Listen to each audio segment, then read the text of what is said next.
A ver, pensemos en esto. ¿Puede un mal ejemplo llevarnos a un buen lugar?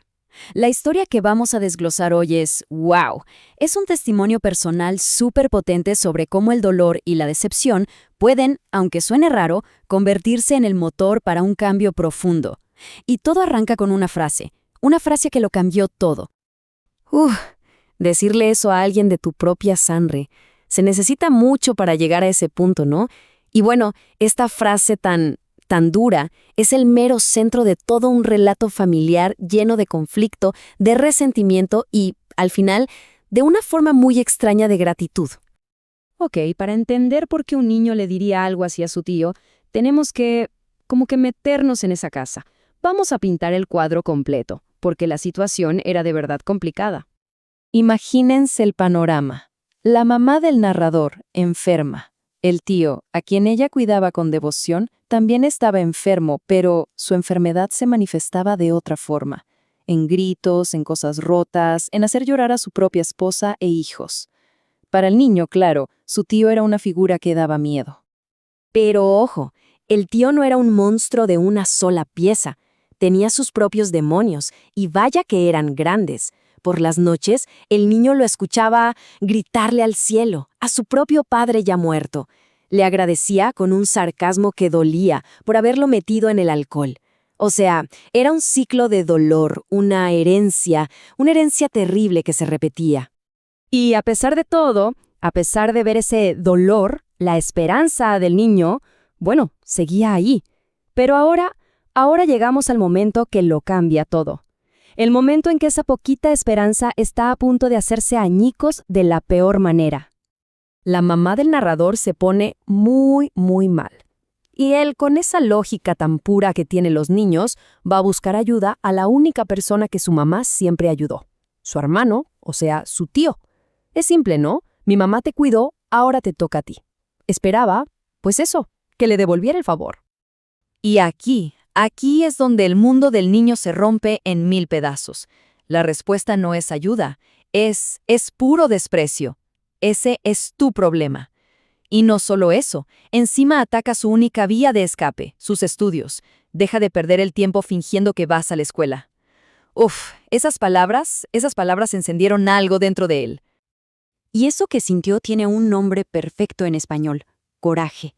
Y no hablamos solo de enojo, es esa rabia que se transforma en determinación, una furia que te da la fuerza para decir, ¡hasta aquí!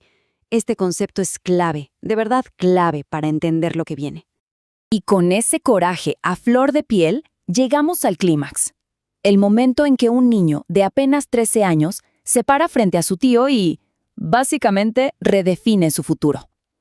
Usa toda esa oscuridad de su familia como una especie de brújula al revés. La filosofía del tío era puro fatalismo, súper simple y súper destructiva. Nacimos pobres, jodidos, y así nos vamos a morir. Y punto.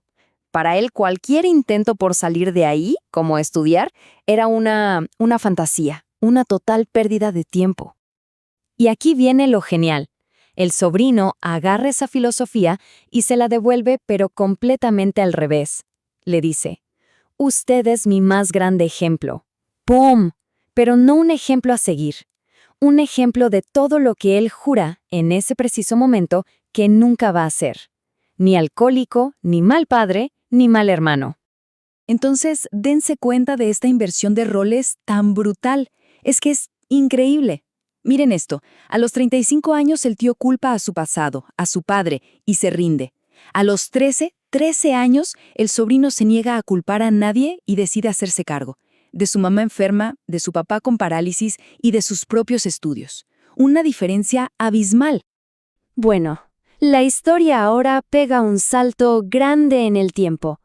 Porque esa promesa, ese juramento de un niño de 13 años, no se lo llevó el viento. Fue la primera piedra de la vida que construyó. Vamos a ver qué pasó 15 años después.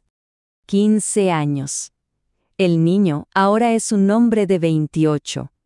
Y esos dos caminos que se separaron de forma tan violenta aquel día, están a punto de cruzarse por última vez. ¿Y los resultados? Bueno, los resultados hablan por sí solos. El contraste es Es demoledor. El sobrino cumplió su palabra. Se convirtió en licenciado, en un profesionista. El tío es el retrato de una vida rendida. Enfermo, consumido, demacrado. Y su último encuentro ya no es de pelea, es de confesión. Y es una confesión que, aunque el narrador quizá esperó por años escucharla, resulta ser increíblemente difícil, increíblemente doloroso. El tío, ya en sus últimos días, le pide hablar. Y lo que le dice es una disculpa sin rodeos, total. Reconoce todo, el daño, el dolor, y le pide perdón no solo por lo que hizo, sino por la persona que fue. Pero la confesión va todavía más allá. Es un reconocimiento completo. Le dice, tú eres la persona que yo siempre quise ser. Admite que fue un cobarde, que le faltó carácter. Y lo más fuerte, reconoce que el sobrino le demostró que su filosofía de vida era una mentira, que con coraje sí se puede cambiar el destino. Y la reacción del narrador es tan real, tan humana. Por un lado, es la validación que esperó toda su vida, pero recibirla en ese momento lo quiebra. Le dice que lo perdona, sí, pero casi en automático, aguantándose las ganas de llorar, porque un perdón no borra 15 años de lucha y de dolor. Y con esto llegamos a la gran conclusión de la historia, a esa reflexión final que logra unir el dolor del pasado con una forma de gratitud muy, pero muy particular. Esa confesión llegó justo, pero justo a tiempo. 3 días, solo 3 días después de esa conversación, el tío murió. Esa disculpa fue, literalmente, lo último que hizo en esta vida. Y al final, el narrador se da cuenta de algo. Nunca odió de verdad a su tío, y le da las gracias. Pero no es un gracias por haber sido bueno o por haberlo apoyado. Es un gracias por haber sido su mapa al revés. Por mostrarle, con su propio fracaso, exactamente el camino que no debía tomar. Y la historia nos deja con esa pregunta flotando en el aire. Nos hace pensar en nuestras propias vidas, en esas personas que nos marcaron, para bien o para mal, y nos obliga a preguntarnos si a veces las heridas más grandes no son de hecho las que nos empujan a construirnos más fuertes.